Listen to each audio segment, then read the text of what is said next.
adorer notre Dieu, lui donner l'adoration, la louange qui lui est due. Ce Dieu qui sauve, ce Dieu qui guérit, ce Dieu qui délivre. C'est à lui que nous voulons élever et faire élever notre louange ce matin.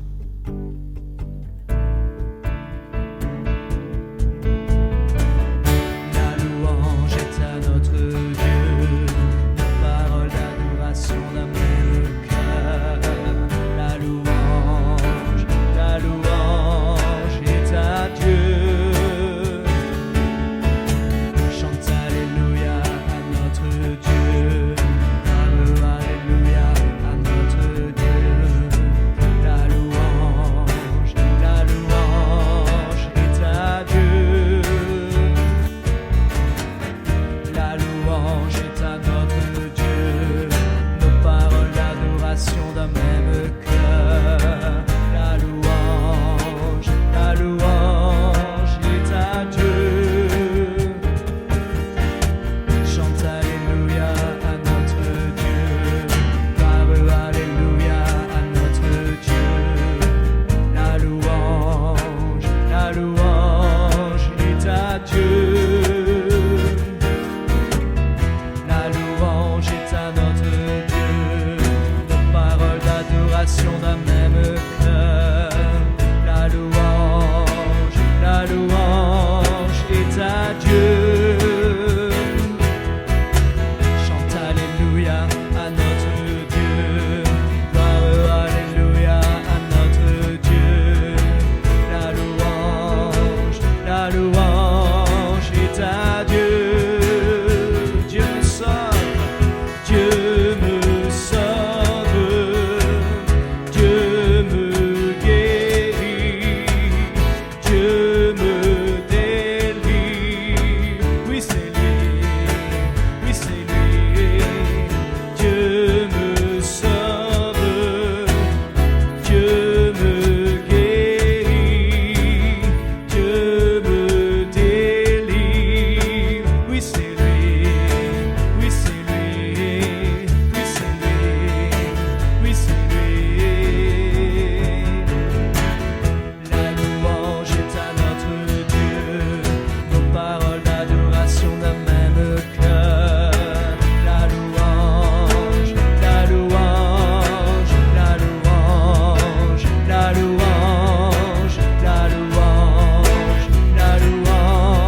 est à Dieu. Dieu me sauve, Dieu me guérit, Dieu me délivre. Oui, c'est lui, Dieu me sauve, Dieu me guérit, Dieu me délivre. Oui, c'est lui, oui, c'est lui, oui, c'est lui, oui, c'est lui. La louange est à notre Dieu, nos paroles d'adoration d'un même cœur. La louange est à Dieu.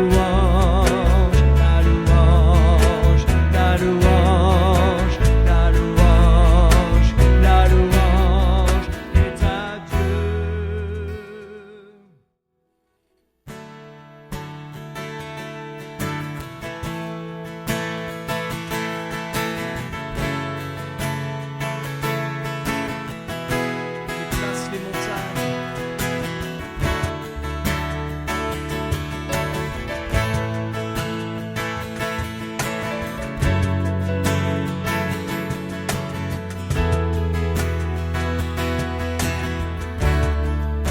Tous ont besoin d'être aimés, d'un amour sans limite. Que ta grâce en moi. Tous ont besoin de pardon, de la bonté d'un sauveur, l'espoir des nations.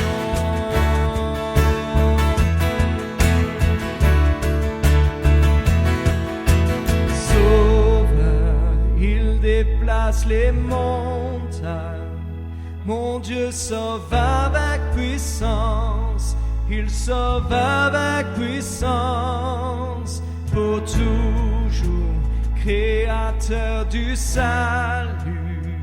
Jésus a vaincu la mort, il a vaincu la mort.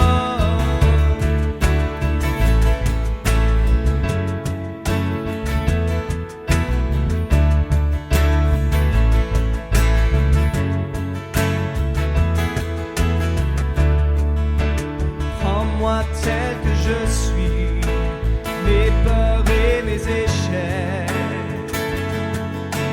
Viens remplir ma vie. Je donne ma vie pour suivre celui en qui je crois. Et je me soumets.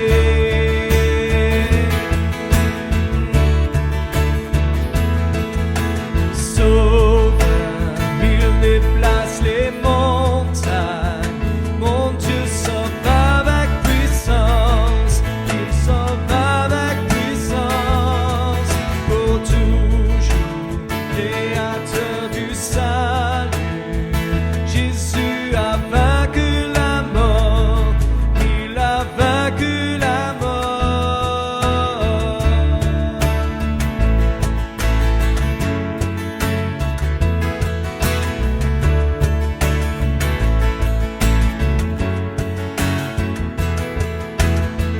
Resplendis pour que le monde voie. Chantons pour la gloire du roi ressuscité. Jésus, resplendis pour que le monde voie. Chantons pour la gloire du roi ressuscité. Resplendis pour que le monde voie. Chantons pour la gloire du roi ressuscité. Jésus, resplendis pour que le monde voie. Chantons pour la gloire du roi ressuscité. Sauveur, il déplace les montagnes. Mon Dieu sauve avec puissance, il sauve avec puissance, pour toujours, créateur du salut. Jésus a vaincu la mort, il a vaincu la mort. Sauveur, il déplace les montagnes. Mon Dieu sauve avec puissance, il sauve avec puissance, pour toujours, créateur du salut. Jésus a vaincu la mort, il a vaincu la mort.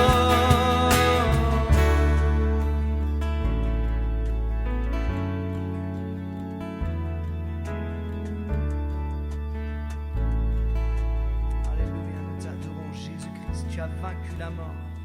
Tu es digne de louange, digne d'adoration Seigneur. Nous te bénissons.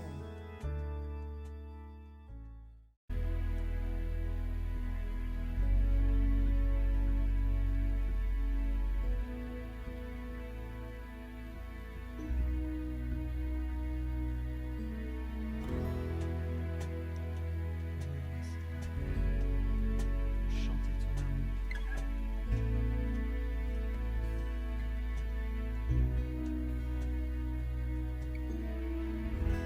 Au-delà des grands océans, des fleuves d'amour coulent sur moi. Alors je t'ouvrirai mon cœur et te laisserai me guérir. Je suis heureux de te connaître, j'élèverai mes mains vers toi, et à jamais je chanterai ton grand amour.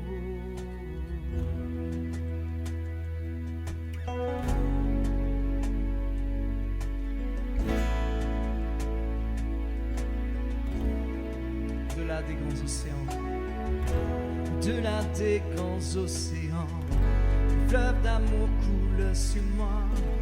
Alors je t'ouvrirai mon cœur et te laisserai me guérir. Je suis heureux de te connaître, j'élèverai mes mains vers toi, et à jamais je chanterai ton grand amour. Je chanterai ton amour toujours. Je chanterai ton amour pour toujours. Je chanterai ton amour pour toujours. Je chanterai ton amour pour toujours. Au-delà des grands océans, des fleuves d'amour coulent sur moi. Alors je t'ouvrirai mon cœur et te laisserai me guérir. Je suis heureux de te connaître, j'élèverai mes mains vers toi, et à jamais je chanterai ton grand amour. Je chanterai ton amour toujours.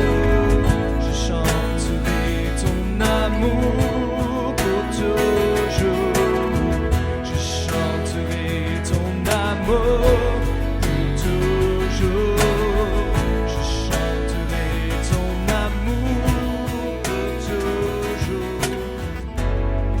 Quand j'entre dans ta présence, il n'y a rien de plus beau. Mon âme chante et danse, et ma voix s'élève pour proclamer ton amour. Je chanterai ton amour. Je chanterai ton amour. Je chanterai ton amour. Je chanterai ton amour. Toujours, Seigneur, je chanterai ton amour. Toujours, je chanterai ton amour. Je chanterai ton amour. Je chanterai ton amour. Toujours, je chanterai ton amour pour toujours.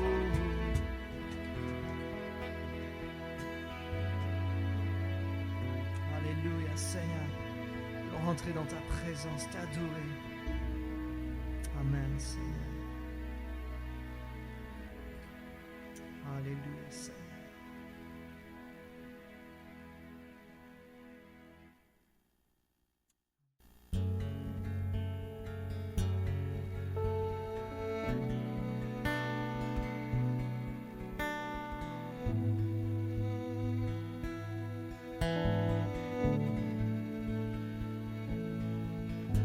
Seigneur, viens ranimer le feu que tu as mis en moi. Toi seul peux m'éclairer. Viens, Seigneur, m'ouvrir les yeux. Manifeste ta présence et convainc-moi de ta puissance. Revêt-moi de ta sainteté, surprends-moi par ta beauté. Manifeste ta présence et convainc-moi de ta puissance. Revêt-moi de ta sainteté, surprends-moi par ta majesté.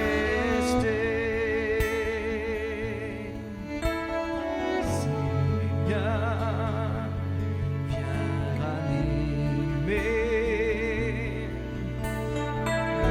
le feu que tu as mis en nous. Toi seul peux tout changer.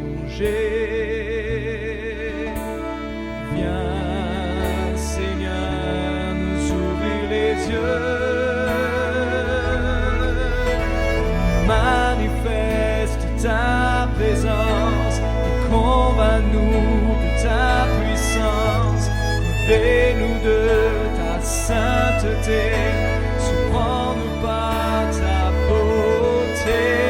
Manifeste ta présence et convainc-nous de ta puissance. Revêt-nous de ta sainteté, surprends-nous par ta majesté. Manifeste ta présence et convainc-moi de ta puissance. Revêt-moi de ta sainteté, surprends-moi par ta beauté. Manifeste ta présence, convainc-moi de ta puissance. Revêt-moi de ta sainteté, surprends-moi par ta majesté. Alléluia, Seigneur.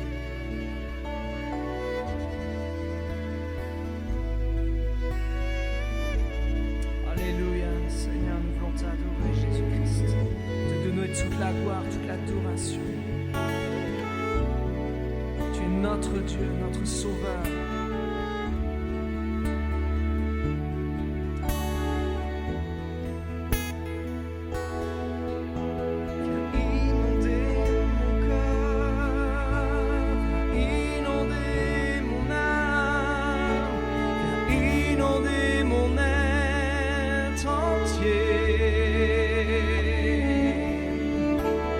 Inonder mon cœur, inonder mon âme, inonder mon être entier. Viens inonder, Seigneur, viens inonder mon cœur, inonder mon âme, viens inonder mon être entier. Mon âme a soif de toi, mon Dieu, mon Père, mon roi. Mon être entier soupire après toi, car de ton cœur de peine, la source qui désaltère, rafraîchit mon âme de toi.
Bonjour à tous, on est dans la joie de se retrouver ensemble ce matin au travers de cette vidéo.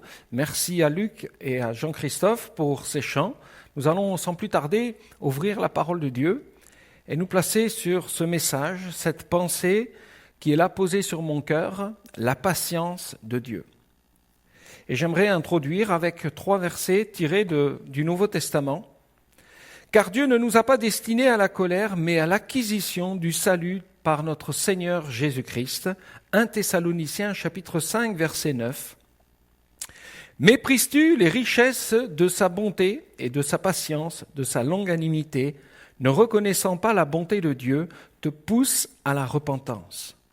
Mais par ton endurcissement et par ton cœur impénitent, tu amasses un trésor de colère pour le jour de la colère et de la manifestation du juste jugement de Dieu. Romains chapitre 2, versets 4 à 5. Le Seigneur ne tarde pas dans l'accomplissement de la promesse, comme quelques-uns le croient, mais il use de patience envers vous, ne voulant pas qu'aucun périsse, mais voulant que tous arrivent à la repentance. Amen. 2 Pierre chapitre 3, verset 9. Ces versets que nous avons lus évoquent la volonté de Dieu pour chaque homme, et ce que Dieu a mis en œuvre pour que l'homme soit sauvé de la colère à venir et du juste jugement. Dieu use de patience dans son amour, dans sa bonté et dans sa grâce infinie pour chaque homme. Et le livre de Daniel nous rapporte la vie d'un roi, Nebuchadnezzar, et j'aimerais qu'on puisse voir ensemble ce roi de Babylone, et ce qu'il a à nous enseigner par sa vie. Nous allons prendre ce passage dans Daniel chapitre 4 et nous lirons à partir du verset 20 à 30. Quand on réfléchit à cet homme, à ce roi, qui, par son orgueil, par sa suffisance, par le fait qu'il s'est cru au-dessus de Dieu, à la hauteur, même à l'égal de Dieu, ce roi, a été humilié. Dieu l'a abaissé pour qu'il puisse reconnaître que Dieu est le Dieu de toute éternité et qu'il est le Très-Haut, et lui seul peut recevoir la louange et la gloire. Ce roi, alors qu'il était dans ce confort matériel, dans cette réussite, à un moment donné de sa vie, il était là, il prenait conscience qu'il avait toute la réussite. Et Dieu va parler au cœur de cet homme qui était comme enflé d'orgueil au fond de lui. Et Dieu va utiliser un songe. Dieu va parler au cœur de ce roi par un songe, alors que ce roi verra dans ce songe un arbre somptueux, grand, élevé, et qui était dans sa magnificence bien étendue. Et cet arbre, deux messagers des cieux sont venus et l'ont détruit. Et cet homme est comme poursuivi par cette image, par ce songe qui est là, qui le trouble au fond de son cœur. Alors qu'il avait fait appel à tous les sages, les astrologues du royaume de Babylone, personne n'avait pu donner l'interprétation de ce songe. Mais c'est Daniel. Et le roi va faire appel à Daniel. Daniel, dans cette sagesse qu'il a reçue de Dieu, dans le cœur de cet homme, il y avait cette sagesse qui avait été donnée par l'Éternel. Et Daniel va interpréter le songe du roi. On va lire ensemble l'interprétation que Daniel va donner au sujet du songe du roi de Babylone. L'arbre que tu as vu, qui était devenu grand et fort, dont la cime s'élevait jusqu'aux cieux, et qu'on voyait de tous les points de la terre, cet arbre dont le feuillage était beau et les fruits abondants, qui portaient de la nourriture pour tous, sous lequel s'abritaient les bêtes des champs, et parmi les branches duquel les oiseaux du ciel faisaient leur demeure, c'est toi, ô roi, qui est devenu grand et fort, dont la grandeur s'est accrue et s'est élevée jusqu'aux cieux, et dont la domination s'étend jusqu'aux extrémités de la terre.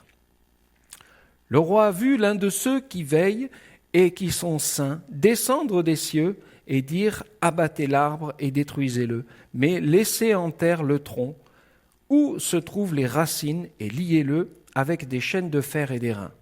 Parmi l'herbe des champs, qu'il soit trempé de la rosée du ciel, et que son partage soit avec les bêtes des champs, jusqu'à ce que les 7 temps soient passés sur lui. Voici l'explication au roi, voici le décret du Très-Haut qui s'accomplira sur mon Seigneur le roi.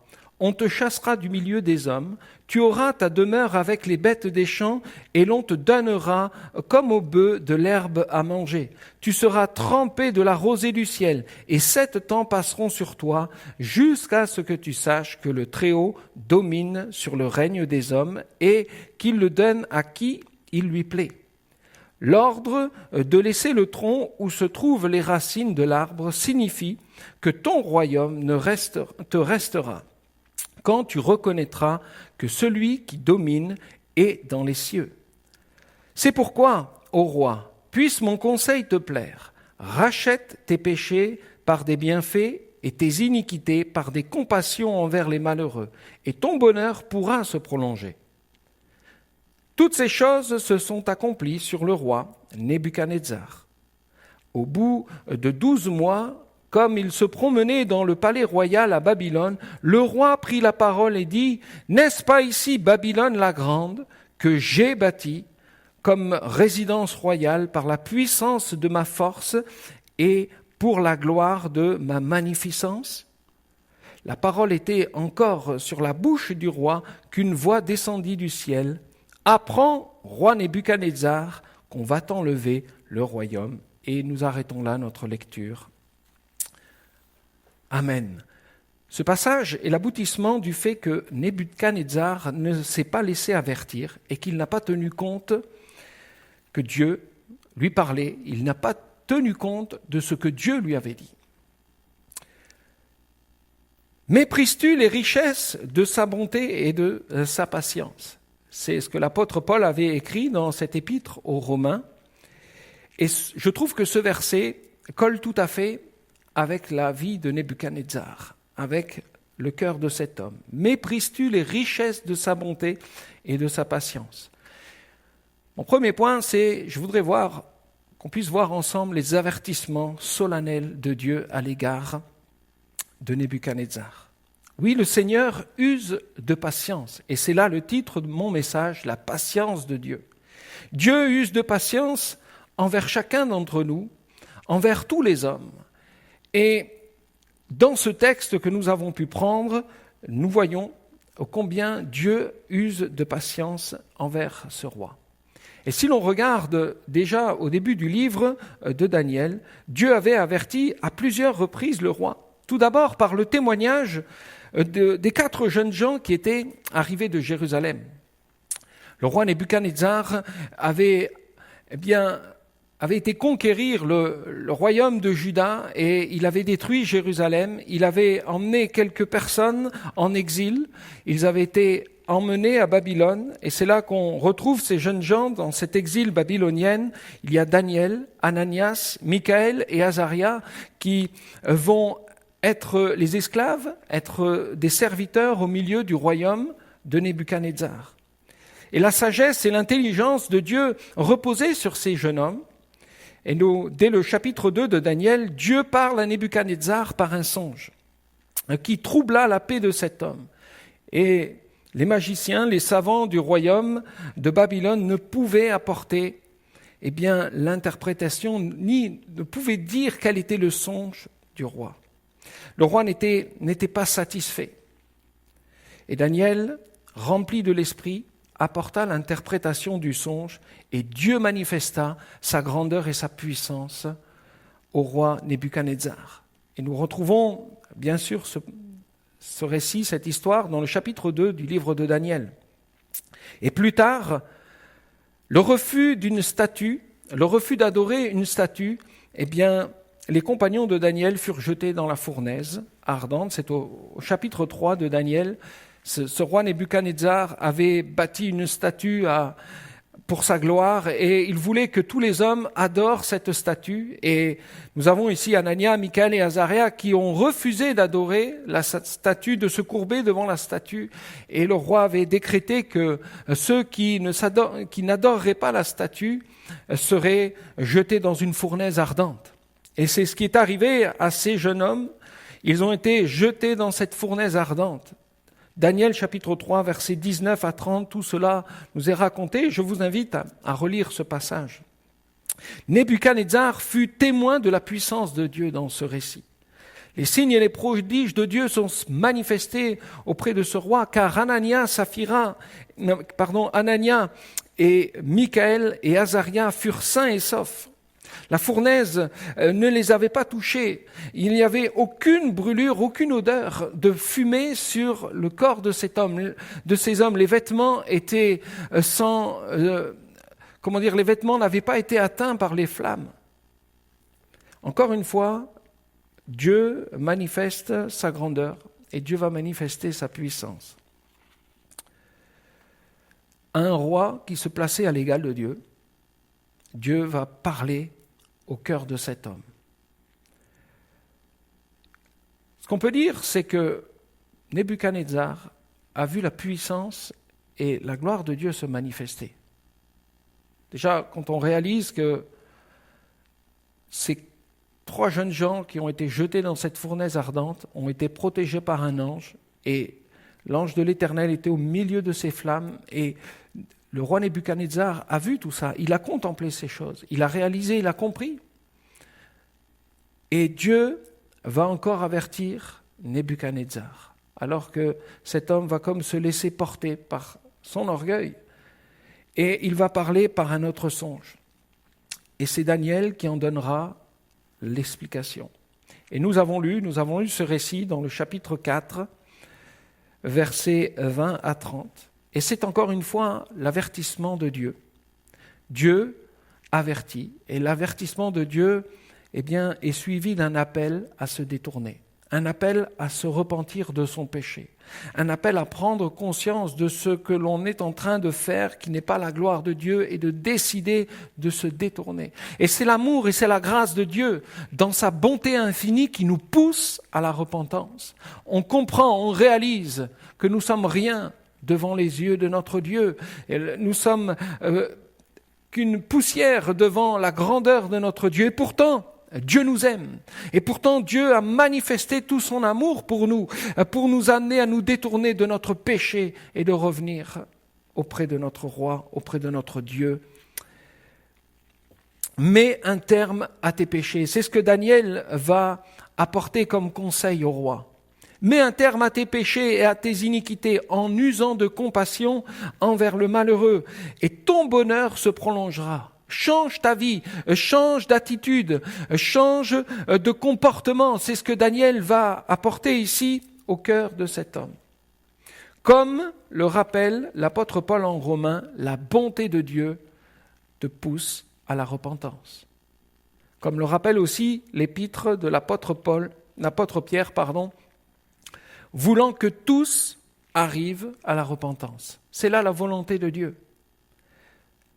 Malheureusement, Nebuchadnezzar n'écouta pas l'avertissement. Combien d'hommes et de femmes sont interpellés par l'amour et la grâce de Dieu, par la personne de Jésus-Christ qui vient se révéler des fois dans des cœurs, dans des vies, et les avertissements ne sont pas pris en compte. Dieu parle avec amour, avec bonté. Et si Dieu te parle ce matin et t'invite à te détourner de ta vie, de ton péché, prends en compte ces paroles, parce que c'est un Dieu d'amour et de grâce qui te parle. Dieu ne veut pas que tu arrives à ce jugement. Dieu ne veut pas que tu sois sous la colère. Dieu veut que tu sois sauvé, que tu puisses parvenir à la vie éternelle, à cette vie de qualité, cette vie que Dieu t'a préparée. Nous voyons dans ce passage que Nebuchadnezzar ne changea pas, Nebuchadnezzar n'écouta pas l'avertissement de Dieu. Mais par ton endurcissement et par ton cœur impénitent, tu amasses un trésor de colère. C'est ce que l'apôtre Paul dit dans cette épître aux Romains. Et ce verset exprime bien ici le cœur de Nebuchadnezzar. Son cœur s'est endurci. Son cœur était devenu dur. Et il s'est placé sous le juste jugement de Dieu. Dieu use de patience pour parler à quelqu'un.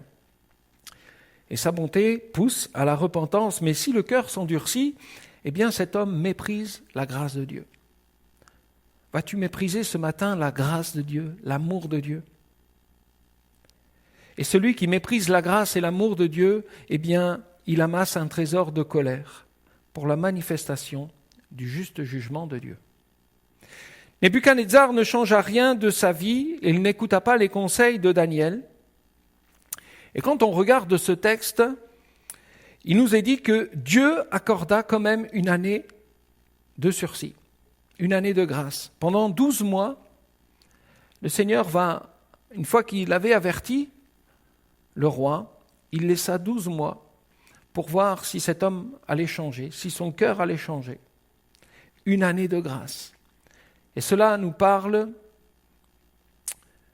aussi à nous ce matin, que Dieu nous a avertis. Dieu nous parle encore ce matin, parce qu'il a mis un temps de grâce devant l'homme. Jésus est venu. Dieu a envoyé son Fils, Jésus-Christ, pour nous ouvrir le chemin et la voie du salut, pour nous amener à la vie éternelle, pour que nos péchés soient pardonnés. Et Jésus est venu dans ce monde et il a donné sa vie pour nous à la croix du Calvaire. Jésus est mort pour que nos péchés soient effacés, que nous ayons ce libre accès auprès de Dieu. Et nous sommes là encore aujourd'hui dans un temps de grâce, dans un temps que Dieu offre à chaque homme et à chaque femme pour pouvoir venir auprès du Père, pour pouvoir être sauvé du jugement à venir et de la colère. Et ça, c'est l'amour de Dieu qui parle encore ce matin. N'endurcis pas ton cœur si tu entends ce message. Oui, Dieu accorde une année de sursis. Un temps de sursis pour ce roi Nebuchadnezzar, comme Dieu nous l'accorde à nous aussi, dans ce temps de grâce, où ce temps de grâce sera terminé quand Jésus reviendra pour juger ce monde. Vous savez, l'homme récolte ce qu'il moissonne. Galates chapitre 6, verset 7 nous dit « Ne vous y trompez pas, on ne se moque pas de Dieu. Ce qu'un homme aura semé, il le moissonnera aussi. » On ne se moque pas de Dieu.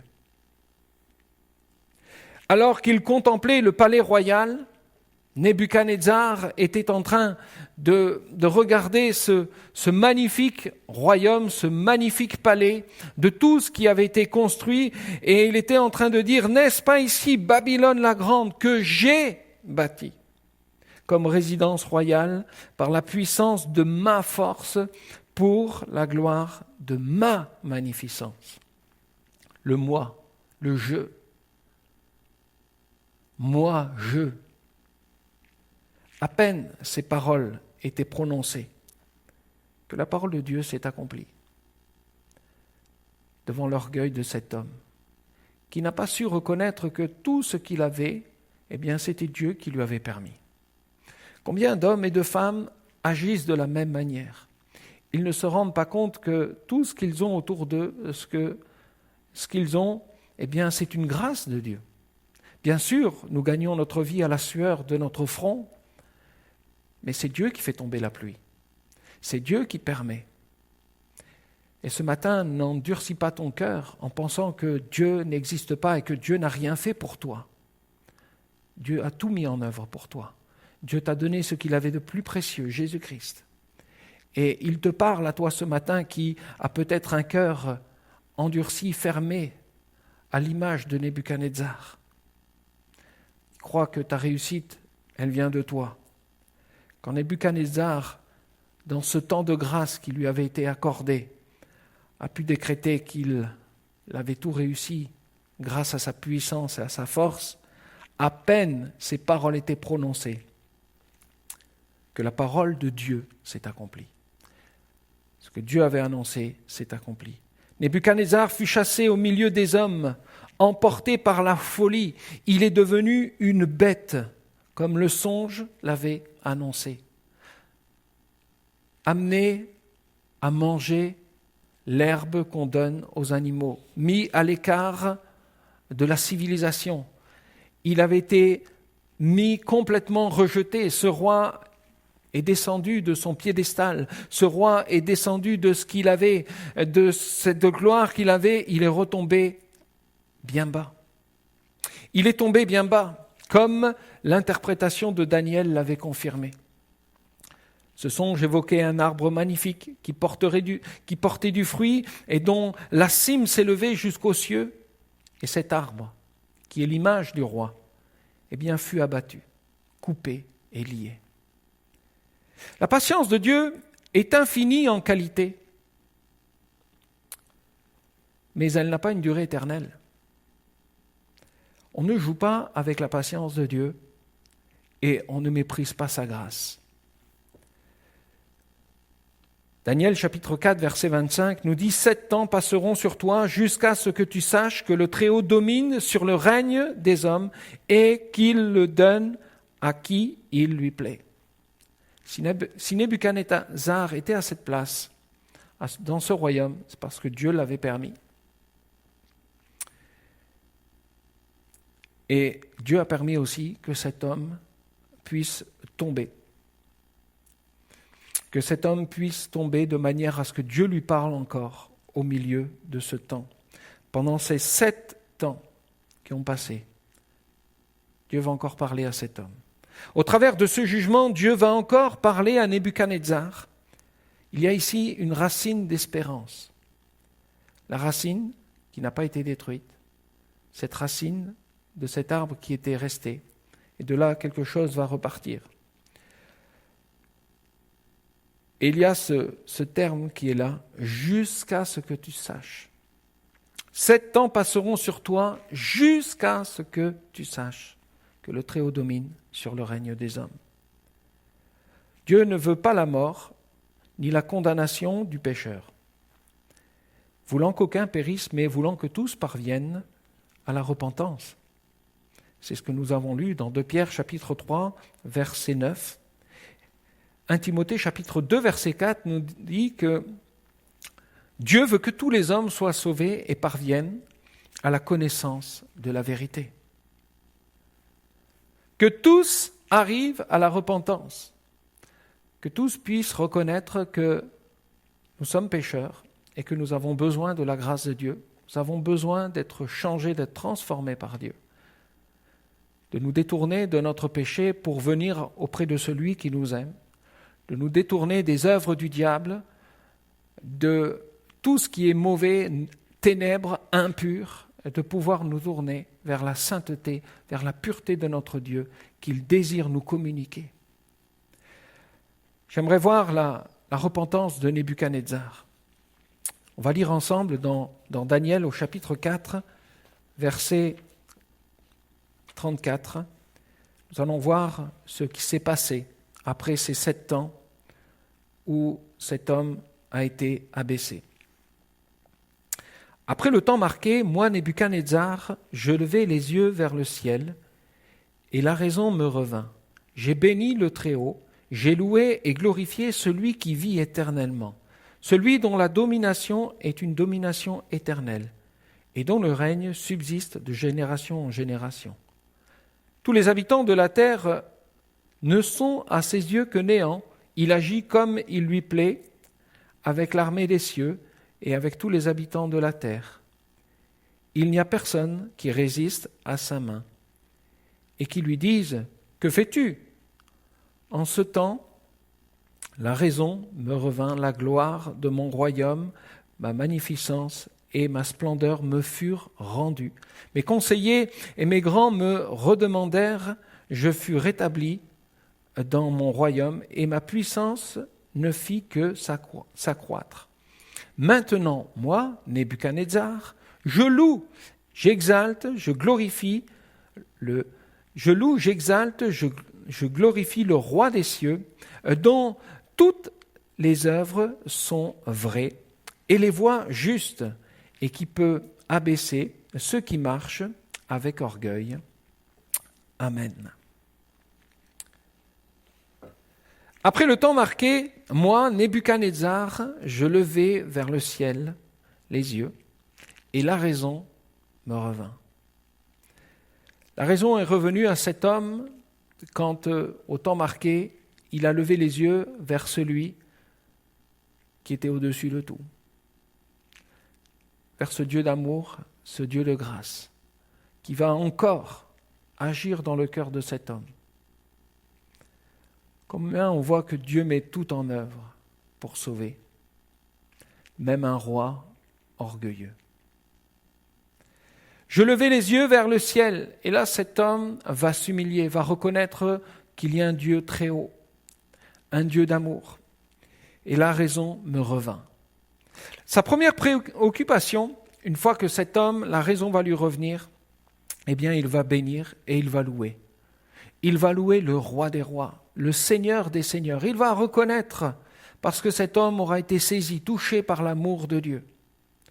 Tout lui fut rendu, son pouvoir, sa place et son royaume. Ce que Dieu avait annoncé, il lui a permis. Et c'est un rétablissement miraculeux. Qui voudrait d'un dirigeant politique aujourd'hui qui a passé cette année dans un univers psychiatrique, qui, après 7 ans, revient et reprend toute place et reprend toute direction et toute confiance lui est redonnée. Ce que ce roi Nebuchadnezzar a vécu, c'est un miracle. Et ce que le Seigneur peut faire dans ta vie aussi, il peut faire un grand miracle. Il peut changer. Si tu es là à réaliser que tu as fait des choses atroces, que tu viens de tomber tellement bas, que tu te sens sale, souillé, et tu as l'impression d'avoir tout perdu autour de toi. Si tu lèves les yeux vers le roi des rois, vers le Seigneur des seigneurs, si tu reconnais que Jésus-Christ peut agir dans ta vie, eh bien Dieu pardonnera ton péché et il te relèvera. Parce que c'est là le désir de l'Éternel. C'est de relever chaque homme qui est tombé dans le péché et de lui donner la vie éternelle. Dieu est capable de guérir, Dieu est capable de rétablir celui qui lève les yeux vers le ciel, vers l'Éternel. Ésaïe 45, verset 22 nous dit « Tournez-vous vers moi et vous serez sauvés ». Tu vas être sauvé de ta situation, eh bien, tourne-toi vers le roi des rois, tourne-toi vers Jésus-Christ. Si nous regardons à Christ, eh bien, nous serons sauvés et nous serons guéris, nous serons changés, car Dieu ne nous a pas destinés à la colère, mais à l'acquisition du salut en Jésus-Christ. 1 Thessaloniciens, chapitre 5, verset 9. 1 Pierre, chapitre 5, verset 6 nous dit « Dieu résiste aux orgueilleux, mais il fait grâce aux humbles. Humiliez-vous donc sous la main puissante de Dieu, afin qu'il vous élève au temps convenable. » Si au temps marqué, Nebuchadnezzar n'avait pas levé les yeux vers le ciel, que serait-il arrivé à cet homme? Que serait-il devenu? On ne sait pas. Mais on sait une chose, c'est qu'il a tourné ses yeux vers l'Éternel et que l'Éternel l'a secouru. Toi aussi, tu peux être secouru ce matin. Vous savez, l'orgueil de l'homme nous a fait marcher sur la lune. Oui, l'orgueil de l'homme nous a fait marcher sur la lune, mais aujourd'hui, un microbe nous a terrassés. Et si Dieu n'était-il pas en train de nous parler aujourd'hui de tout ce que nous vivons? On s'est peut-être cru un peu trop en hauteur, un peu trop sûr de nous, mais Dieu veut nous parler. Et il parle à toute la création. Et il parle à tout le monde ce matin.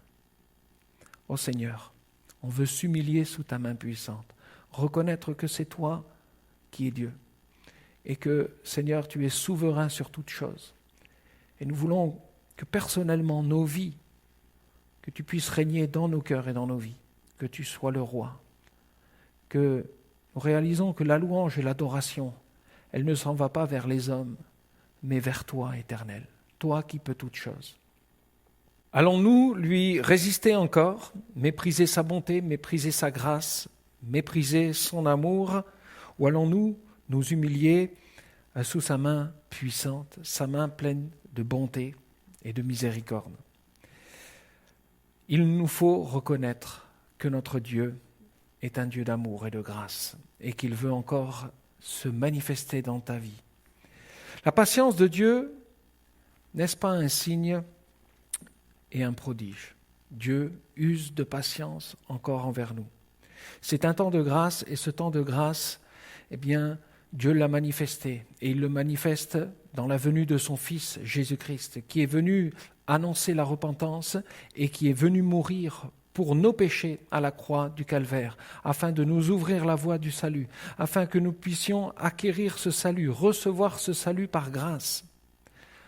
Jésus va revenir et Jésus va juger ce monde. Et Jésus va revenir sauver ceux qui auront donné sa vie, ceux qui lui appartiennent. Alors ce matin, c'est encore un temps de choix pour toi. Vois cette main de grâce qui t'est tendue. J'aimerais te laisser vraiment le temps de pouvoir décider, de pouvoir comprendre toute la patience et la grâce de Dieu à ton égard. J'aimerais prier ensemble. Seigneur, on te remercie parce que tu parles encore à nos cœurs. Tu as parlé à ce roi Nebuchadnezzar et tu vas encore parler au cœur de chacun d'entre nous. Et tu nous parles encore par l'amour et la grâce que tu as manifestée dans ton Fils Jésus-Christ, qui est venu pour nous. Seigneur, viens sauver, viens guérir, viens te manifester auprès de celui qui a besoin de toi, mon Seigneur et mon Roi. Que ton nom soit loué, Jésus. Amen. J'aimerais terminer ce moment par quelques chants. C'est Luc, Jean-Christophe et moi-même. On va finir par un chant. Et on se retrouve la semaine prochaine. Que le Seigneur vous bénisse. À bientôt.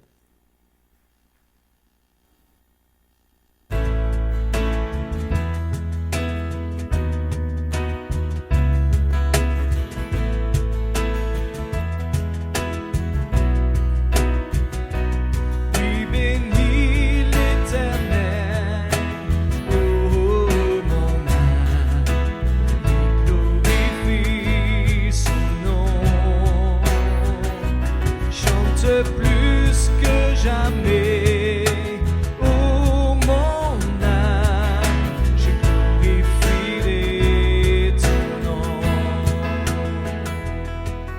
Voici l'aurore, le jour se lève, tout à nouveau, je veux chanter, malgré les circonstances et ce qui m'attendre. Le soir encore, je te chanterai. Oui, bénis l'Éternel, oh mon âme, glorifie son nom. Chante plus que jamais.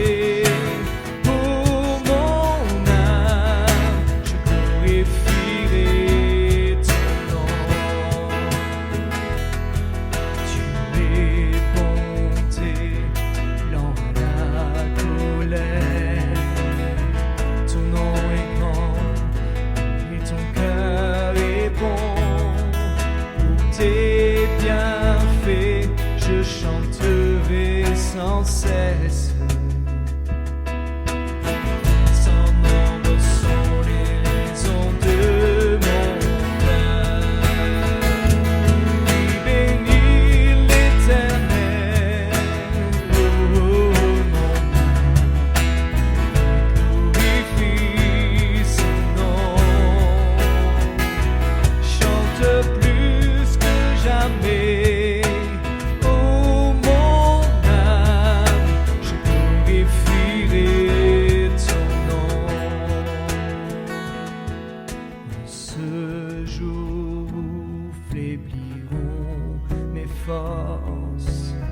Cette heure approche où viendra la